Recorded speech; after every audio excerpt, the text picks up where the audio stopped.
এই যে এখন হচ্ছে আমাদের খাওয়া দাওয়া শেষ, আর বাপি আসছে, নিশাদ, নিহাত, ফারজানা আসছে। তো এখন তাদের সাথে বসে দাঁড়ায় আছি, একটু ছবি তুলতেছি। তো বিসমিল্লাহির রহমানির রহিম, আসসালামু আলাইকুম। আশা করি যে যেখানে আছেন আল্লাহর মতো ভালো আছেন। আমি ফ্যামিলির সবাইকে নিয়ে ভালো আছি।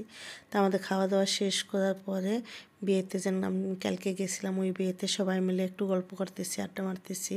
তো এখানে চাচি আছে, সবুজ ভাই আছে, আমার ভাই আছে, আমার আরেক ভাই আসছে, মানে তারপর আমার হাজব্যান্ড আছে, আমরা সবাই। আর এখানে কিছু বাইক না, তারপর বাইকনা টেকনা সবাই আছে এখানে, আমাদের সব নিজেদের লোকগুলাই বেশি। তো অনেক সময় আমরা এখানে ছিলাম। খাওয়া দাওয়ার পরে অনেকক্ষণ সময় নিয়ে আমরা সবাই, আমরা যখনই কোনো বিয়েতে যাই সবাই মিলে এরকম খাওয়া দাওয়ার পরে আমরা বেশ কিছুটা সময় গল্প করি সবাই মিলে, খুবই ভালো লাগে। আর সবাই একত্র হলো, আর এই চাচি তো আছেই, আর চাচি, ভাবি, আমরা সবাই একসঙ্গে হলে অনেক সময় কাটাই। আর কীভাবে যেন সময়টুকু চলে যায় নিজেরাই বুঝতে পারিনি। আর এই যে এখন বর আসছে, বউর সাথে আমরা কিছু ছবি তুলে নিলাম, বউ দেখলাম। তো এখানে জামাই বউ, মাশাআল্লাহ খুবই ভালো লাগছে।